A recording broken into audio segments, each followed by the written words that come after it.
¿Qué experimento científico te fascinaría ver los resultados, pero nunca podría llevarse a cabo debido a preocupaciones éticas? Tengo curiosidad por saber qué sucede si aíslo a una persona del color azul, digamos, hasta los 10 años y luego la pongo en una habitación llena de cosas azules. Curiosamente, hay varios colores que antes no existían en otras culturas. Por ejemplo, creo que el naranja fue uno de ellos, simplemente se pensaba que era rojo. De todos modos, aquí está la verdadera historia. En la aldea Candosi en el corazón de Perú, el antropólogo Alexandre Surrayes pone una pequeña ficha de color sobre una mesa y que viven en las orillas superiores del río Amazonas, no tienen una palabra para el concepto de color. Tampoco sus respuestas a la pregunta que hace son familiares para la mayoría de los occidentales. En este caso, estalla una animada discusión entre dos Candosis sobre si el chip, que Surrayes llamaría ámbar o amarillo naranja, se parece más al jengibre o al desove de pescado. Es más como una prueba biológica de la teoría del color. Los idiomas comienzan simplemente distinguiendo el blanco, el negro y, por lo general, ambos extremos del espectro de colores.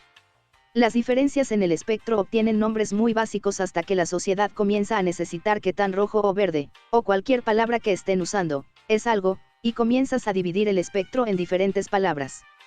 Un fenómeno similar se observa en las sociedades aborígenes que olvidaron o nunca desarrollaron las matemáticas. No tienen un vocabulario para los números, por lo que simplemente no tienes algo, 0, tienes algo, 1, o tienes esto, y esto, más de 1. ¿Qué podría pasar si unes dos cerebros de una manera que les permita comunicarse? Estás de suerte. Busque a los gemelos Hogan. Tienen cerebros unidos, pueden ver a través de los ojos del otro, mover las extremidades del otro y, según se informa, compartir pensamientos. Eso es jodidamente espeluznante. ¿Cuánto tiempo podemos prolongar la vida humana reemplazando órganos defectuosos y demás con los extraídos de clones? El único órgano que no podemos reemplazar es el cerebro. La vida útil de su cuerpo está limitada por eso. Me encantaría ver los resultados de más estudios de gemelos realizados bajo circunstancias controladas. Separar a los gemelos solo porque tengo curiosidad sobre lo que pasaría. Hay un documental en Netflix sobre trillizos que fueron separados a propósito cuando eran bebés y dadas diferentes circunstancias sociales. Terminan encontrándose al azar años después, pero no se dan cuenta de que fueron utilizados como experimento durante un tiempo. Hubo un caso de gemelos durante la Segunda Guerra Mundial que se separaron al nacer, uno de ellos terminó en Alemania Occidental, el otro en algún lugar del bloque del Este. Se reunieron décadas después, resulta que tenían un carácter notablemente similar, mismo sentido del humor, mismos hábitos, cosas así, a pesar de las opiniones políticas muy diferentes. Los trasplantes neuronales. Quiero ver a alguien usar el cuerpo de otra persona por un tiempo. Me ofreceré como voluntario. El nuevo anfitrión no podría usar mi cuerpo peor que yo. Membresías de gimnasio del futuro. Pagarle a alguien para que haga ejercicio y coma sano para usted. ¿Cuántas personas necesitaría tirar del edificio Empire State antes de que la pila sea lo suficientemente grande para que sobrevivan a la caída? Tendría que hacer esto varias veces para obtener los datos correctos, ya que las personas sobreviven a las cosas de manera diferente. Por eso el edificio tiene 4 lados. Cualquier experimento que verifique si un medicamento es seguro para que lo consuman las mujeres embarazadas. Requeriría ensayos en mujeres embarazadas que consuman los medicamentos antes de saber que los medicamentos son completamente seguros. Existen muy pocos medicamentos de la categoría A para el embarazo. La mayoría de los medicamentos, como el paracetamol, también conocido como Tylenol, administrados a mujeres embarazadas se encuentran en la categoría B. Los estudios de reproducción animal no han podido demostrar un riesgo para el feto y no hay estudios adecuados y bien controlados en mujeres embarazadas. Sí, casi cualquier experimento con mujeres embarazadas o bebés. No en el estilo inquietante de una película de terror, sino en el tipo de cosas de las que estás hablando. Los efectos de varios medicamentos, varios niveles de consumo de alcohol, probar cuántos mariscos y café afectan realmente el bienestar del feto, etc. Básicamente, solo probar a fondo todas las cosas en las que los médicos no están de acuerdo con respecto a las mujeres embarazadas y los bebés, como si una copa de vino de vez en cuando realmente está bien o si el consumo de alcohol es suficiente para afectar negativamente al feto. Sería bueno tener respuestas definitivas a ese tipo de cosas. Sin embargo, no puedo imaginar ninguna forma en que hacer tales experimentos sea ético. por lo que probablemente nunca tendremos esas respuestas. La naturaleza integral del embarazo hace que sea difícil registrar o medir tantas variables, pero si la tecnología se vuelve lo suficientemente buena como para monitorear realmente ciertas cosas, podría hacer que la investigación no invasiva como esta sea mucho más efectiva. Por supuesto, esa misma tecnología tiene tendencias distópicas. Dele a un bebé un chaleco de peso proporcionado durante toda su vida, aumentando el peso a medida que crece. Cuando tenga 11 años, ¿será capaz de saltar tan alto como los demás niños porque su cuerpo se ha adaptado? En caso afirmativo, cuando se lo quitamos, ¿puede saltar mucho más alto? ¿Qué tan fuerte podemos hacer a un gorila haciendo que haga ejercicio? No apoyaría ninguno de estos experimentos por razones éticas, pero serían geniales. A ver si podemos persuadir a un grupo de lobos para que críen a un niño. Recuerdo haber oído hablar de un estudio en el que los científicos intentaron criar a un bebé chimpancé junto a un bebé humano para ver si el mono actuaría más como un humano. Tuvieron que acortar el estudio porque el humano comenzó a actuar demasiado como un mono. Acabo de ver un video sobre este experimento. Los investigadores cometieron algunos errores realmente descuidados. El primero fue que separaron a la cría de chimpancé, Gua, de sus padres chimpancés cuando tenía 7 meses y ya estaba apegada a ellos. Luego, cuando interrumpieron el experimento, también la separaron de sus padres humanos y la hicieron vivir como un chimpancé que se usa en varios otros experimentos. Murió de neumonía porque no tenía el sistema inmunológico de los chimpancés ni la protección de sus padres humanos. Su hermano humano, Tonal, se suicidó cuando tenía 40 años, aunque no hay forma de saber si el experimento estuvo detrás de eso. El experimento hizo que su desarrollo se retrasara un poco, ya que aprendió algunos comportamientos de chimpancé como chillar cuando debería haber aprendido a hablar. La parte más triste de todo, sin embargo, fue que Donald y Gua eran muy cercanos y se amaban mucho el uno al otro y cuando terminó el experimento no se volvieron a ver jamás. Crearía un clon exacto de mí cuando era un bebé y lo enviaría a que lo criaran en otro lugar, por personas que sean tan diferentes de mis padres como pueda encontrar. Luego me reuniría con él una vez que tenga, digamos, 30 años, y vería cómo diferente resultó en términos de personalidad. Tomé psicología y sociología en la universidad. El problema era que ambos usaban toneladas de estudios de gemelos, pero la psicología tenía toneladas de estudios que mostraban cuán sorprendentemente similares terminaron los gemelos incluso con muy diferentes crianzas. Mientras que la sociología tiene muchos ejemplos de gemelos que son completamente diferentes cuando se separan al nacer. El Dr. Kurt Richter realizó un experimento con ratas que esencialmente concluyó que la presencia de la esperanza podría prolongar la capacidad de mantenerse con vida cuando se enfrenta a circunstancias que amenazan la vida. Durante la primera parte del experimento, las ratas se pusieron en un cubo de agua. Después de unos 15 minutos, la rata comenzaría a ahogarse. El científico sacó a la rata del balde de agua segundos antes de morir. Después de un par de días, el científico repitió este proceso. Sin embargo, en lugar de ahogarse después de 15 minutos de mantenerse a flote, algunas de las ratas sobrevivieron hasta 2 días y medio. El científico concluyó que las ratas pudieron seguir nadando porque conservaron la esperanza de ser rescatadas, ya que esto fue lo que experimentaron durante la primera prueba. Sería interesante ver cómo el concepto de esperanza influye en los humanos en circunstancias similares. Soy médico y he probado este mismo experimento con humanos. El experimento fue un fracaso. Primero hice el experimento con ratas, las puse en un balde de agua. Mis ratas sobrevivieron hasta 3 días.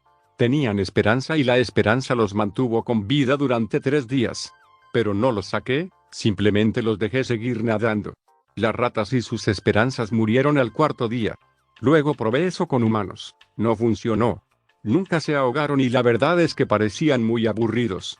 Tuve que darles de comer durante un mes con la esperanza de que se ahogaran. Pero no sucedió. Estaba decepcionado con mis experimentos, pero el fracaso me enseñó algo que nadie puede enseñarme. Compré un balde grande si tiene sujetos humanos. Me gustaría saber cuánto de un cuerpo humano podría ser reemplazado por partes cibernéticas. Me imagino que tenemos o podríamos hacer un equivalente lo suficientemente bueno a bastantes órganos, pero dudo que otros órganos puedan ser reemplazados tan fácilmente. También sería interesante ver el impacto mental de reemplazar gran parte de su cuerpo. Podría estar justificado si encuentra a alguien que tuvo una lesión grave por no tener el terreno elevado. Creo que el problema se reduce a cómo se desarrollan las vías neuronales en el cerebro, conectadas a ciertas conexiones sensoriales y nerviosas. Necesitaría algo para reemplazar su red sensorial orgánica con entradas comparables, o al menos la simulación de entradas. De lo contrario, podría estar enfrentando dolores de miembros fantasmas, en todo su cuerpo desde el cuello hacia abajo. ¿En qué etapa de la falta de estimulación de un nervio comienza a alucinar la entrada? La ilusión de la mano de goma ya puede engañar al cerebro ahora. Un adulto tiene una imagen percibida de sí mismo bien definida y un proceso de locomoción establecido. Si agrega un conjunto adicional de brazos mecánicos y los conecta al cerebro, puede el cerebro adaptarse eventualmente. La rehabilitación puede ser un proceso largo para las personas que solo dañan sus extremidades existentes, y mucho menos agregar otras nuevas. Un niño en un exoesqueleto podría aprender a moverse solo con el exoesqueleto. Mi hermano y yo hemos hablado mucho sobre una versión especial de los Juegos Olímpicos en la que los competidores pueden usar lo que quieran y la cantidad de drogas que mejoren el rendimiento que quieran, solo para superar los límites absolutos de lo que los humanos pueden hacer. Sin embargo, pensamos que probablemente no funcionaría, ya que la mayoría de los atletas probablemente se empujarían hasta la muerte. Sería genial si de alguna manera pudiéramos recuperar diferentes especies de humanos que se extinguieron, como los neandertales, los denisovanos, etc., y vea cómo se diferenciarían, si es que lo hacen, de nosotros si se criaran en una sociedad moderna. Se ha hablado de ello, pero es probable que nunca suceda debido a preocupaciones éticas. En Australia, hay grupos de investigación que afirman que podrían recuperar al tigre de Tasmania en 1 o 2 décadas. Si lo entiendo correctamente, el problema es ligeramente opuesto al del mamut lanudo. Tienen mucho ADN viable, pero el siguiente pariente genético más cercano es del tamaño de una rata grande, por lo que encontrar cómo llevarlo a término es un gran problema. ¿Cuántas personas estarían dispuestas a participar en la eugenesia basada en incentivos? Obtienes un tiempo compartido en Florida si prometes no tener hijos. Empezar a modificar genes al azar para ver si podríamos crear superpoderes. Es un pájaro. Es un pug. No, es hombre Habsburgo. El único experimento que siempre quise ver fue un trasplante de cerebro. Plantea muchas preguntas, y honestamente crearía más preguntas que respuestas. Déjame explicar. El sujeto ha sufrido un trauma craneal fatal. Tienen un edema cerebral que por su gravedad y ubicación no se puede operar, y en cuestión de momentos el sujeto fallecerá por sus heridas. El sujeto B es un paciente desafortunado, su cuerpo está lisado y muriendo debido a una enfermedad congénita. Su mente, sin embargo, es excepcionalmente funcional, de hecho, más allá de lo que cabría esperar de un individuo normal y funcional de su edad. El sujeto B ha expresado un deseo inquebrantable de finalmente morir. Les queda poco tiempo, y el tiempo que quede lo gastarán en una agonía y miseria sin precedentes. Con la logística y las familias resueltas, se organiza un trasplante de cerebro. El sujeto A, su cuerpo mantenido en un estado de estasis criogénica, recibe el cerebro del sujeto B. El tronco cerebral se empalma con éxito y la cirugía se considera un éxito de libro de texto en todos los aspectos. A medida que el sujeto A comienza a recuperarse, nos enfrentamos a varias preguntas. Siendo el mayor de ellos, ¿quién es el sujeto A? Sabemos que nuestros pensamientos y recuerdos, las cosas que nos hacen ser quienes somos, son de hecho creados por una serie de neuronas de disparo rápido, cada una conectada de tal manera que recrea experiencias cada vez que se activan. El sujeto A, ahora en posesión de un cerebro completamente diferente, ya no tiene esos caminos. Han perdido absolutamente todo lo que les hizo ser quienes son. O, ¿se ha convertido de hecho el sujeto A en el sujeto B? Se la ha dado al sujeto B, cuyo cuerpo ahora está listo para ser incinerado. ¿Una nueva oportunidad en la vida? ¿El sujeto B ahora tiene el control de un nuevo cuerpo y el sujeto A ahora está muerto? Más polémico aún, con la destrucción del cadáver del sujeto B, y viendo que el sujeto A se ha convertido inadvertidamente en el sujeto B, podemos suponer que si hay un alma, ¿se mantiene dentro del cerebro?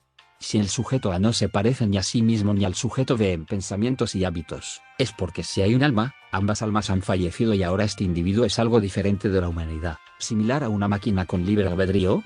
¿Qué pasa si el sujeto de alguna manera expresa pensamientos y hábitos expresados por ambos sujetos, como se ve en casos raros de trasplantes de corazón? No sé, es algo que ha estado en mi mente por un tiempo. Cría selectiva de humanos. Convertimos lobos en todos los diferentes tipos de perros. Veamos qué mierda rara podemos hacer con nosotros mismos. Una persona chihuahua y una gran danesa. Humanos trabajadores y humanos de compañía. Una persona chihuahua y una gran danesa. Esos somos básicamente mi esposo y yo. Actualizaremos en 15 años una vez que nuestros hijos crezcan. Si nos estamos poniendo políticos, organice un proyecto en el que grupos de personas que se identifiquen con la misma creencia política gobiernen una pequeña región, ciudad o condado con pleno control político. Así que observando cómo le iría a una ciudad 100% de izquierda. ¿Y qué haría una ciudad de centro frente a una ciudad de extrema derecha? Me gustaría saber si esas personas comenzarían a dividirse en diferentes secciones o armonizarían en un gran grupo, y si les iría relativamente bien o si comenzarían a virar hacia el extremismo. En una escala mucho más pequeña, esto se hizo con niños en el campamento. Descubrieron que, en su mayor parte, cada cabaña del campamento tenía roles que se formaban naturalmente, el líder, el cómico, etc. Así que reagruparon a los niños por rol y cambiaron sus cabañas. Resulta que los niños asumirían diferentes roles cuando juntas a todos del mismo tipo. Supongo que se subdividirían. Encontrarían áreas en las que no están de acuerdo y habría la misma política de siempre, solo que con diferentes divisiones. No importa cuánto esté de acuerdo un grupo en algunos temas, las personas no son monolitos. Nadie está totalmente de acuerdo al 100% con una determinada filosofía política. Las personas en este escenario probablemente estarían de acuerdo en cuestiones generales, pero aún vería muchos desacuerdos en otros detalles. Los izquierdistas discutirían sobre cómo distribuir mejor los recursos según las necesidades y los de derecha no estarían de acuerdo sobre lo que constituye un mercado verdaderamente libre.